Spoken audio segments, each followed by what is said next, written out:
क्या हुआ जब प्रयागराज में साधु के वेश में घुसा आतंकवादी? उसके बाद जो हुआ देखकर होश उड़ जाएंगे। प्रयागराज महाकुंभ का भव्य आयोजन चल रहा था। संगम के तट पर आस्था का सैलाब उमड़ा हुआ था। लाखों की भीड़ गंगा में डुबकी लगा रही थी।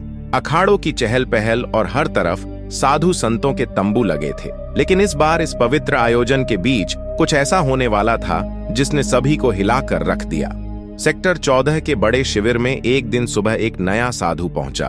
उसकी लंबी दाढ़ी, माथे पर चंदन का बड़ा टीका और गेरुआ वस्त्र उसे बाकी साधुओं जैसा ही बना रहे थे।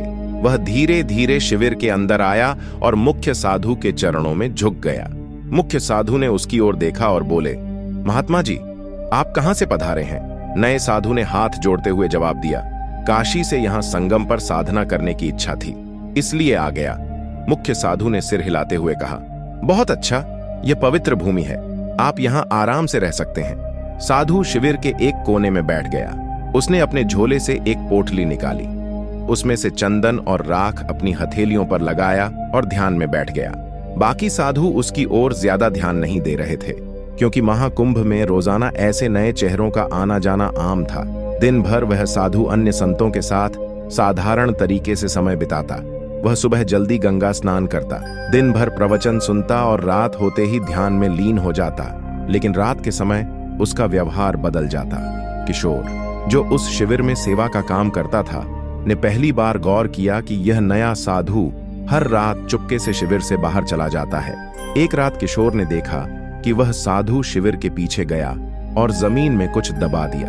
किशोर ने अगली सुबह अपने दोस्त मनीष से बात की। किशोर ने अपने दोस्त से कहा, यार, मुझे लगता है ये नया बाबा कुछ गड़बड़ है। फिर मनीष ने कहा, क्यों, ऐसा क्या किया उन्होंने? किशोर ने बताया, कल रात मैंने देखा कि यह कुछ जमीन में दबा रहे थे, पता नहीं, लेकिन कुछ तो अजीब है। मनीष ने हंसते हुए कहा, अरे, तुझे हर किसी पर शक होता है, हो सकता है वह कोई पूजा सामग्री हो। लेकिन किशोर का मन शांत नहीं था। उसने तय किया कि वह इस साधु पर नजर रखेगा। उसी दिन प्रयागराज पुलिस को एक गुमनाम कॉल आया। कॉलर ने बताया कि महाकुंभ में एक आतंकवादी साधु के भेष में छुपा हुआ है और वह किसी बड़े हमले की योजना बना रहा है। यह सुनकर पुलिस तुरंत सतर्क हो गई। इंस्पेक्टर राजीव शर्मा, जो महाकुंभ की सुरक्षा के प्रमुख थे, ने अपनी टीम को अलर्ट कर दिया।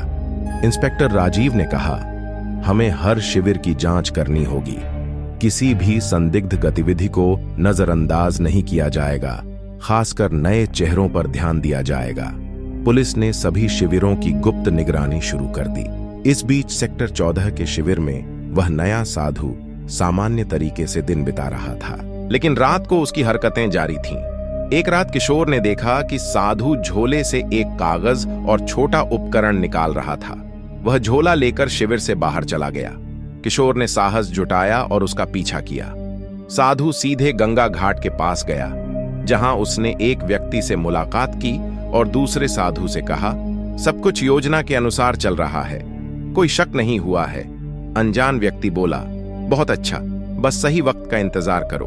फिर किशोर ने इन दोनों की बातचीत दूर से सुनी और अपने फोन से इसे रिकॉर्ड करने की कोशिश की, लेकिन वह बहुत डर गया था। अगले दिन उसने यह बात मुख्य साधु को बताई। किशोर ने कहा, महाराज, वह साधु कुछ गड़बड़ है, मैंने उसे कल रात किसी अजनबी से बात करते देखा। मुख्य साधु ने गंभीरता से कहा, यह बहुत गंभीर बात है, हमें पुलिस को सूचित करना चाहिए। फिर किशोर ने हिचकते हुए कहा, अगर वह दोषी न निकला तो? मुख्य साधु बोले, यह जोखिम उठाने लायक नहीं है, ऐसा करते हैं, आज रात उसकी हरकतों को फिर से देखते हैं। अगली रात किशोर और मुख्य साधु ने तय किया कि वे उस संदिग्ध साधु पर नजर रखेंगे। किशोर ने अपना फोन तैयार रखा और मुख्य साधु ने शिविर के कुछ अन्य साधुओं को भी अलर्ट कर दिया।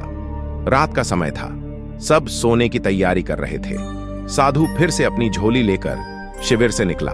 साधु गंगा किनारे के एक सुनसान घाट पर पहुंचा, जहां वही व्यक्ति मौजूद था जिससे वह पहले भी मिला था। अनजान व्यक्ति ने पूछा, तुमने जो कहा था वह काम पूरा कर लिया? साधु ने उत्तर दिया, हाँ, उपकरण सही जगह पर सेट कर दिए गए हैं, बस एक आदेश का इंतजार है। मुख्य साधु और किशोर ये सुनकर चौंक गए। किशोर ने इस बातचीत को रिकॉर्ड कर लिया। मुख्य साधु ने धीरे से किशोर से कहा, तुरंत पुलिस को बुलाओ।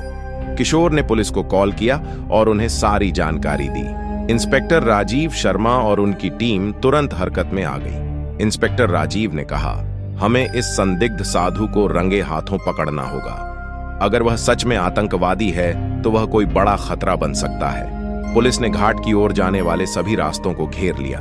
कुछ जवान वेश बदल कर वहां पहुंचे ताकि साधु को उन पर शक न हो। साधु और उसका साथी अभी भी बातचीत में व्यस्त थे। साधु ने कहा, यह आखिरी चरण है, बस जैसे ही भीड़ सबसे ज्यादा होगी हमें कार्रवाई करनी है। अनजान व्यक्ति ने उत्तर दिया, यह हमला सबके लिए एक बड़ा संदेश होगा।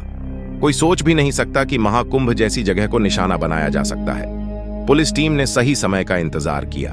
जैसे ही साधु ने अपने झोले से एक और उपकरण निकाला, पुलिस ने उन्हें घेर लिया। इंस्पेक्टर राजीव ने कहा, हाथ ऊपर करो, पुलिस से बचने की कोशिश मत करना।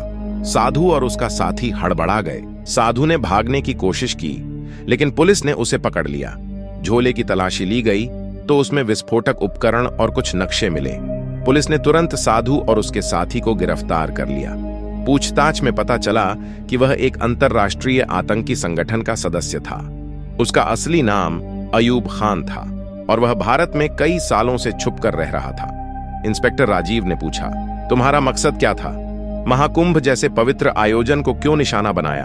अयूब ने उत्तर दिया, भीड़ का डर सबसे बड़ा हथियार है। हमारा मकसद था यहां ऐसा हमला करना जो दुनिया को हिला दे, लेकिन तुमने हमारे प्लान को खत्म कर दिया। पुलिस को साधु के झोले और शिविर के आसपास लगाए गए उपकरणों से बड़े हमले की योजना के सबूत मिले। अगले दिन प्रयागराज पुलिस ने मीडिया को बताया कि महाकुंभ में एक बड़ा आतंकी हमला टल गया। इंस्पेक्टर राजीव ने कहा, हम किशोर और मुख्य साधु के शुक्रगुजार हैं, जिन्होंने सही समय पर जानकारी दी। यह सब उनकी सतर्कता और साहस का नतीजा है। किशोर और मुख्य साधु को महाकुंभ आयोजन समिति ने सम्मानित किया। मुख्य साधु ने कहा, हमने तो बस अपनी जिम्मेदारी निभाई। महाकुंभ पवित्र आयोजन है, इसे कोई अपवित्र नहीं कर सकता।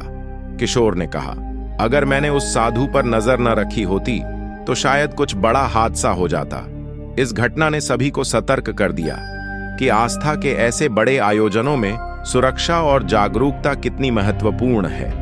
इस घटना के बाद महाकुंभ के आयोजकों और सुरक्षा एजेंसियों ने सुरक्षा व्यवस्था को और मजबूत किया।